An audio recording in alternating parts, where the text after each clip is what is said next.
자, 이동관 방송통신위원장 후보자 지명전으로 방송계에 전례 없는 일들이 계속해서 벌어지고 있습니다.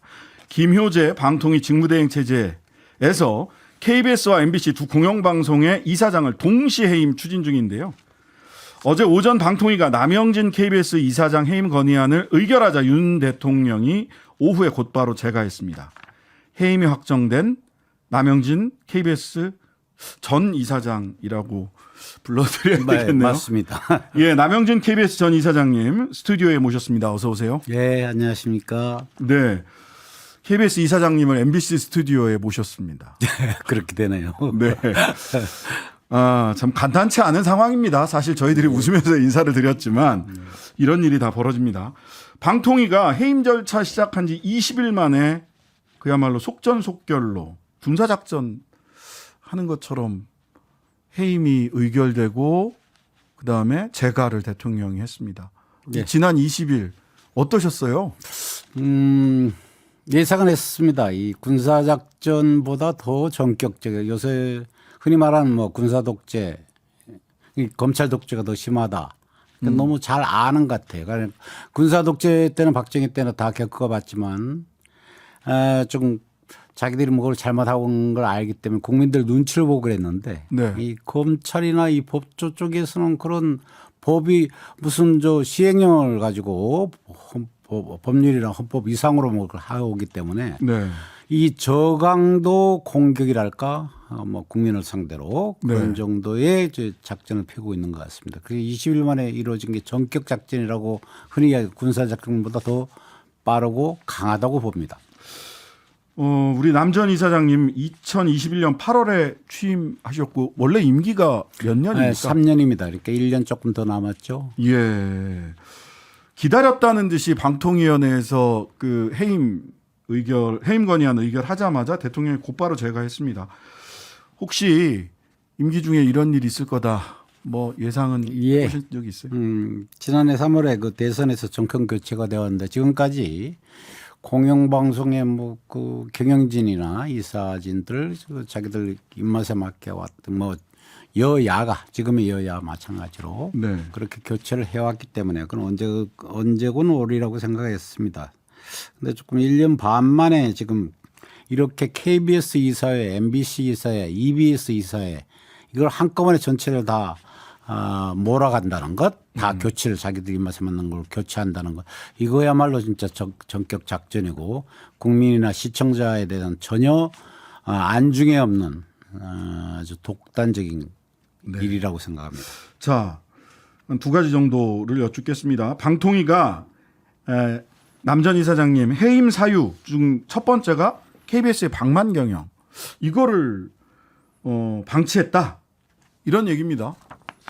공영방송에 대한 이해가 전혀 없는 것 같습니다. 우선 KBS가 이렇게 방만하다고 일반적으로 이야기하는 건 이미 전두환 정권 때 80년 언론 통폐합으로 인해 가지고 TBC가 이쪽으로 오고 KBS ETV가 예. 된 거죠. 그래서 TBC가. 예. TV가 2개, 그다음에 라디오가 6개, 예. 그다음에 지역 18개 지역국, 그다음에 그전에 대북방송, 국제방송, 장애인방송 이런 여러 가지 공영으로서 할 수 있는 일들을 다 하게 돼 있습니다. 네네. 그러니까 그건 수신료를 기반으로 하기 때문에 그런데 네. 그래서 JETV는 KBS ETV는 주로 광고로 인한 오락이나 이런 쪽으로 하고 그다음에 뭐 대하 드라마라든지 그다음에 무슨 뮤직뱅크라든지 국가적으로 장려해야 될 K-팝이 어디서 나왔습니까? 다 그런 데서 나왔죠. 네. 이런 것들을 하다 보니까 많이 될 수밖에 없었고 거의 한 86, 88 이런 때는 1000명 이상을 뽑았습니다. 그게 그분들이 이제 거의 한 지난 5년 동안에 많이 정리돼 가지고 네. 그 지금 요 근래 한 500명 정도가 지금 정리돼서 지금 4,100명 정도? 그러니까 네. 일반적으로 또 하나는 방송에 대한 이해가 저는 신문 출신입니다만 신문은 이렇게 네. 뭐 차장 뭐 이렇게 그게 있는데 방송은 그게 어렵더라고요. 특히 PD 경우는 네네. 뭐 부장하다가 뭐 팀장하다가 그다음에 이 평PD로 내려올 수도 있고 네네. 그러고 한 30-40명 프로그램 만들어야 되니까 네. 가령 뭐저 1박 2일에 그저 누구죠 내양석 PD가 네네. 그냥 평PD였더라고요. 예. 이런 거에 대한 이해가 그래서 무슨 방망경이다 그러는데 인원도 좀 많지 않고 제가 보기에는 그다음에 뭐 방송 일반 월급도 네. 일반 다른 방송하고 뭐 비슷한 수준이고 또 조금 적은 수준 정도입니다. 그래서 방망경이라는 건 방송에 대한 이해가 특히 공영방송에 대한 이해가 적은 쪽에서 이야기하는 거라고. 자, KBS의 방만 경영을 방치했다는 이유가 해임 사유 중에 하나라면 KBS 방만 경영의 직접 책임자는 방통위가 보기에 지금 KBS 김희철 사장일 거잖아요. 예. 그러면은 똑같은 이유로 해임 사유를 김희철 사장을 해임하는 사유를 동일한 논리적 연장선상에서는 그 똑같이 해임을 곧 추진을 할 것으로 저는 보이네요. 하리라고 봅니다. 그런데 제가 이야기했듯이 이미 방만 경영에 대해서는 말이 안 되는 말이 거기 안 때문에 된다. 이미 저의 해임 사유 자체가 저는 예. 그 무효라고 저는 생각합니다. 자, 또 방통위가 들었던 사유 중에 하나는 법인카드 부정사용 의혹입니다. 이 부분 어떤 말씀 주시죠? 그건 이제 노조들이 두 개 있는데 보수 노조가 저를 걸었습니다. 뭐 다른 걸 걸 수가 없으니까 제 그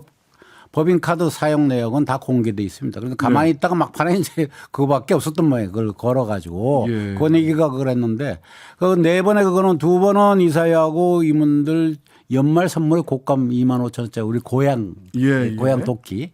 그 다음에 한 번 정도 이사회하고 그걸 주고 설날 선물로 네. 19명의 지인들한테 5만 원짜리 곶감을 선물한 게 전부입니다. 그리고 네.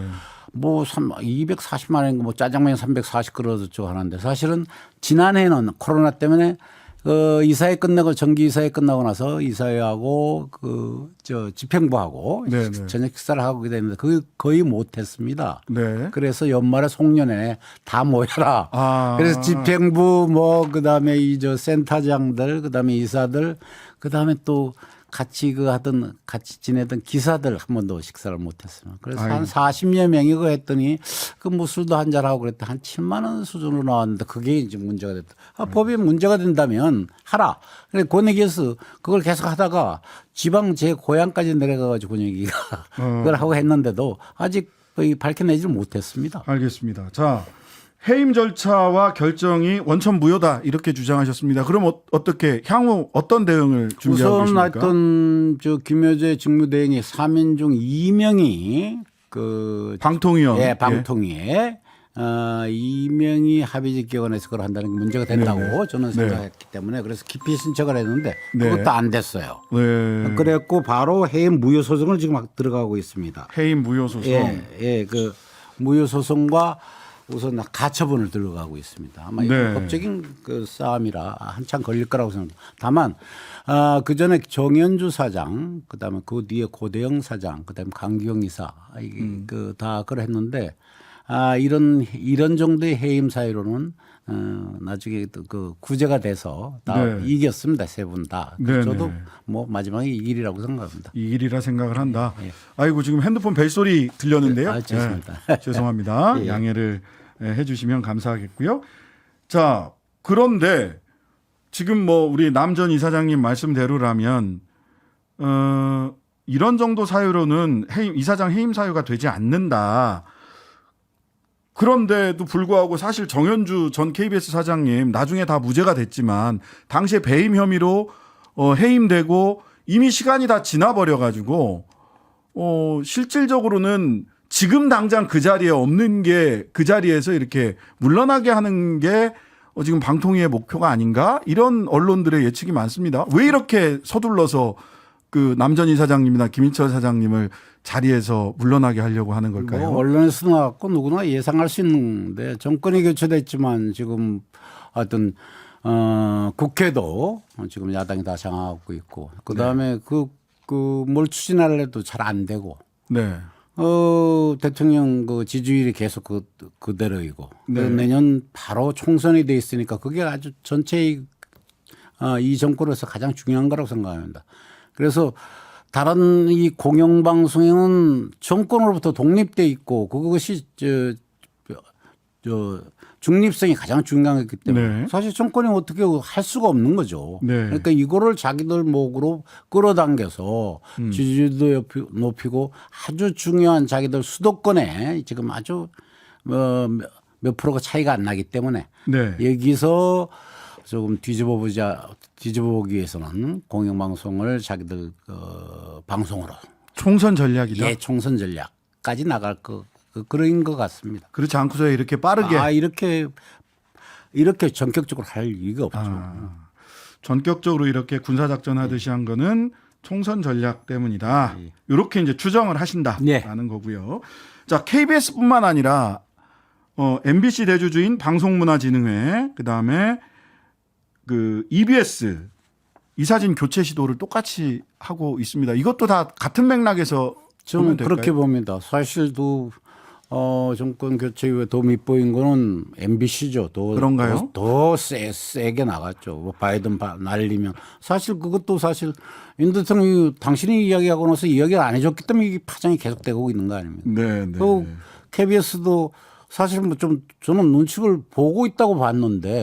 그런가요? 그러니까 정순신 아들의 학폭 문제 같은 거. 예. 5년 전인가 그 전에 나왔던 거를 그걸 안 할 수가 없잖아요. 네. 그러니까 사실 공영방송이든 공영방송은 더더구나 그건 정권으로부터의 독립성이 가장 중요하기 때문에 그렇고 다른 어떤 그거를 하더라도 자기들한테 직접 친정부 아니면 다 조금 경원하고 있는 것 같아요. 언론관이 그런 것 같아요. 언론관이 친정부가 아니면 다 경원하는 언론관을 가지고 있다. 그런 것 같습니다. 자, 방통위가 방문진으로는 차기환 이사를, KBS 이사회에는 서기석 이사를 새로 임명을 했습니다.